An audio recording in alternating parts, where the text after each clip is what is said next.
बिस्मिल्लाहिर्रहमानिर्रहीम अस्सलाम वालेकुम काशकार भाइयों। जैसा कि आप जानते हैं इस सीज़न की मैं समझता हूं कि तिल या तिली की फसल जो है वो सबसे अहम है। लेकिन इस वक्त जो खेत में कंडीशन है, दो तरह की सूरत हाल का सामना करना पड़ रहा है। एक जो है फल का कम लगना, और दूसरा जो है वो फल का केरा। दोनों सूरतों में अगर देखा जाए तो खुलासा एक ही है कि फल का जो है वो कम लगना जो यकीनी तौर पर एक बड़ा कंसर्न है, बड़ा जो है एक प्रॉब्लम है। तो आज हम उसी के बारे में तफसील से बात करेंगे कि उसकी वजूहात क्या हैं और उसका जो है तदारक या हल जो है वो क्या है। पहला प्रॉब्लम जो है वो ये है कि फल जो है कम लग रहा है।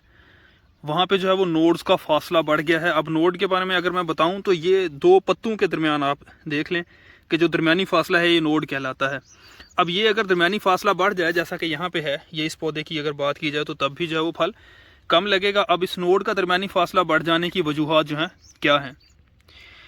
अब तिली की फसल में नोड का दरमियानी फासला जो है वो बढ़ जाने की वजूहात में सबसे पहली बात यह है कि रकबा अच्छा था, पहला पानी अगर जल्दी लगा दिया तो वेजिटेटिव ग्रोथ जो है वो ज़्यादा बढ़ जाती है, जिसकी वजह से नोड्स का दरमियानी फासला बढ़ जाता है। ख़ास तौर पर ये उन जगहों पे ज़्यादा देखा गया है जिन जगहों पे पौधों की तादाद पूरी है, यानी प्लांट पॉपुलेशन पूरी है। तो वहाँ पे अगर ज़मीनें अच्छी थी, पहला पानी टाइम से पहले लगा दिया गया, जल्दी लगा दिया गया, तो नोड्स का दरमियानी फासला बढ़ जाता है। दूसरी वजह यह है कि ज़मीन जो है अच्छी थी, नाइट्रोजन का ज़्यादा इस्तेमाल कर दिया, या हल्की ज़मीनों में भी अगर आपने नाइट्रोजन वाली खादें जिनमें जो है वो ख़ास तौर पर यूरिया है, अगर यूरिया का इस्तेमाल ज़्यादा किया है तो उस सूरत में भी नोड्स का दरमियानी फासला बढ़ जाएगा और फल जो है जैसा कि आप देख रहे हैं उस सूरत में कम लगेगा। या कुछ ज़मीनें भारी मैरा टाइप होती हैं जिनमें तिल की फसल जो है वो 1 से 2 पानी में पक के तैयार हो जाती है। लेकिन अक्सर जब पहली दफ़ा फसल लगाई जाती है तो इतना प्रोडक्शन टेक्नोलॉजी का इल्म ना होने की वजह से वहाँ पे भी अगर पानी ज़्यादा लगा दिए जाए तो तब भी, यानी कि पानी की ज़्यादती ख़ास तौर पर अच्छी ज़मीनों में, और दूसरा जो है वो नाइट्रोजन की ज़्यादती की वजह से जो है वो नोड्स का दरमियानी फासला बढ़ जाता है, जिसकी वजह से जो है फ्रूटिंग कम होती है। उसके अलावा अगर बागात में आपने तिली की फसल लगाई हुई है तो शेड के इफेक्ट की वजह से, साए के इफेक्ट की वजह से भी तिली के नोड्स का दरमियानी फासला बढ़ जाता है, जिसकी वजह से फ्रूटिंग कम होती है। एक चीज़ का आपने यहाँ पे ख्याल रखना है कि पौधे जहाँ पे ख़ास तौर पर प्लांट पॉपुलेशन पूरी है, पौधे पूरे हैं, तो वहाँ पे जो है वो हर पौधे का 1/3 से 1/4 हिस्सा, यानी कि अगर फसल जो है वो 4 फुट की है तो 1 से 1.5 फुट तक जो है नीचे वाला हिस्सा जो है वहाँ पे नोड्स का फासला ज़्यादा ही होता है, क्योंकि वहाँ पे हवा का गुजराव नहीं होता। लेकिन जैसे ही आप उस मखसूस हिस्से से ऊपर आते हैं तो तिली की फसल जो है भरपूर फ्रूटिंग लेना शुरू कर देती है, जैसा कि आप ये यहाँ पे देख सकते हैं। तमाम पौधों में यही सूरत हाल है कि 1/4 से 1/3 नीचे नोड्स का फासला भी ज़्यादा है। उसके बाद जो है ऊपर जो है वो फ्रूटिंग बेहतरीन है। ये ख़ास तौर पर उन फार्मर्स के लिए जिनका तिली में एक्सपीरियंस नहीं है लेकिन उन्होंने तिली की फसल लगाई है और उनकी तिली जो है वो आज, यानी कि आजकल की अगर बात करें तो 50 से 60 दिनों के राउंड अबाउट है। तो वहाँ पे अगर प्लांट पॉपुलेशन पूरी है तो नोड्स का दरमियानी फासला नीचे वालों का ख़ास तौर पर ज़्यादा होगा। उसके बाद जब जैसी फ्रूटिंग स्टार्ट करेगी तिली की फसल, ये जैसा आप देख रहे हैं, उसके बाद आगे जो है वो भरपूर फ्रूटिंग होती जाएगी। तो उन्हें जो है अगर की फसल जो है 50 से 60 के दरमियान है, नोड्स का दरमियानी फासला जो है वो ज़्यादा है, तो इस बारे में परेशान होने की ज़रूरत नहीं है।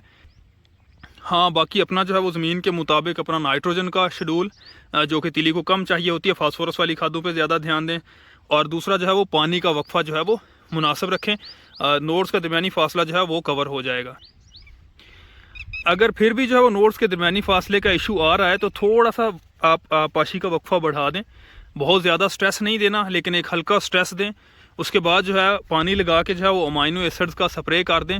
और अगर आप चाहते हैं बहुत अच्छे रिजल्ट्स के लिए तो आप प्लानोफिक्स या फाइटोफिक्स, जिसमें नेफ्थाइल एसिटिक एसिड है, वो स्प्रे कर दें 40 मिलीलीटर फ़ी एकड़ के हिसाब से। यानी कि आप 10 मिलीलीटर जो है वो 20 लीटर पानी में हल करके एक टैंकी बना के जो है इसी तरह से अपने फील्ड को स्प्रे कर दें, तो उससे जो है ये नोड्स का दरमियानी फासला कम हो जाएगा और आपके फूल जो हैं जो पहले फासले पे लग रहे थे वो करीब करीब लगना शुरू हो जाएंगे। इस तरह से फूलों और फलियों की तादाद में इजाफा किया जा सकता है। उसके बाद जो दूसरा बड़ा अहम मसला है, सीरियस कंसर्न है, वो ये है कि फूल लग रहे हैं जैसे आप ये देख रहे हैं, लेकिन उसके बाद जो है वो फलियाँ नहीं बनती, कामयाब नहीं होती। ये यहाँ पे आप जैसे देखें फूल जो है वो सारे नीचे गिर रहे हैं, केरा हो रहा है। तो इस सूरत हाल में जो है वो ज़्यादा परेशानी की बात है। तिल या तिली की फसल में फूलों का केरा उस वक्त ज़्यादा देखने में आता है जब आप ज़्यादा सोखा लगवा कर, यानी कि वक्त देर से पानी लगाते हैं, तो उस सूरत में जो है फूल जो है वो गिरते हैं। क्योंकि स्ट्रेस के आलम में हर पौधे की ये कोशिश होती है कि वो अपने बीज बना ले, तो फ्लावरिंग ज़्यादा होती है जैसे स्ट्रेस मिलता है पानी की कमी की वजह से। लेकिन जैसे ही पानी लगता है तो पौधा फिर जब नॉर्मेलिटी की तरफ आता है तो वेजिटेटिव ग्रोथ की तरफ ध्यान जाता है, तो जो रिप्रोडक्टिव स्टेज यानी कि फूल फल बनाने की सलाहियत उसकी थी, उसमें कमी ला के अपने जो एक्स्ट्रा फूल होते हैं उनको गिरा देता है। तो ये एक मेन वजह है केरे की तीली की फसल में। दूसरे नंबर पर जो मेन फैक्टर है केरे का वो है माहौलियाती अनासर, जिसमें टेम्परेचर सरे फहरिस्त है। टेम्परेचर तीली की फसल के लिए आइडियल 25 रात का कह लें कम से कम, और दिन का जो है वो 40 है। जैसे ही टेम्परेचर जो है इससे बढ़ता है, जितना बढ़ता जाएगा उतना ही जो है उसके असरात ज़्यादा फसल में देखने को मिलेंगे। तो टेम्परेचर जैसे ही रात का जो है 25 से कम, जितना कम ज़्यादा होगा उतने ही असरात बढ़ेंगे, और दिन का जो है वो 40 से जितना ज़्यादा बढ़ता चला जाएगा तब भी जो है वो फसल में केरा देखने को मिलता है। तीसरा अहम फैक्टर जो है वो है इंसेक्ट्स का अटैक, जिसमें सबसे सरे फहरिस्त मिरड बग है, ये आप जैसे देख रहे होंगे। उसके बाद जो है वो सब्ज़ तेले का अटैक होता है तिली की फसल में, सफ़ेद मक्खी का अटैक होता है। तो ये सभी कीड़े जो हैं फसल से रस चूस के उसे कमज़ोर करते हैं, जिसकी वजह से जो है पौधा शेडिंग करता है और उसके फूलों का जो है ज़िया होता है, केरा आपको देखने को मिलता है।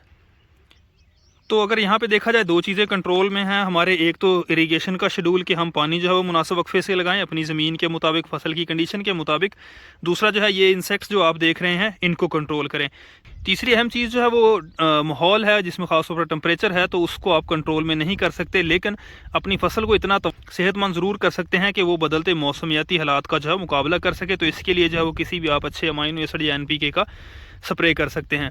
तो इन शॉर्ट जहाँ पे जो है वो आपके नोड्स का दरमियानी फासला ज़्यादा है, वहाँ पे आप इरिगेशन का इंटरवल यानी कि पानी ज़्यादा देर से कदरे लगाएं, लेकिन ज़्यादा स्ट्रेस ना आए। दूसरे नंबर पे जो है वहाँ पे नाइट्रोजन का इस्तेमाल आप सोच समझ कर करें। तीसरे नंबर पे जो है वो प्लानोफिक्स नफ्थाइल एसिटिक एसिड की स्प्रे करें। दूसरी कंडीशन में जहाँ पे आपको जो है वो फल का केरा देखने को मिल रहा है, वहाँ पे इंसेक्ट्स को कंट्रोल करें, पानी का वक्फा जो है वो थोड़ा कम कर दें, नॉर्मल हालात में पानी लगाएं, और उसके बाद जो है मौसमियाती तब्दीलियों के ख़िलाफ़ जो है मुदाफ़ियत पैदा करने के लिए अमाइनो एसिड या NPK का स्प्रे करें। इससे जो है वो आपके ये मसाइल जो है वो काफ़ी हद तक कवर हो जाएंगे।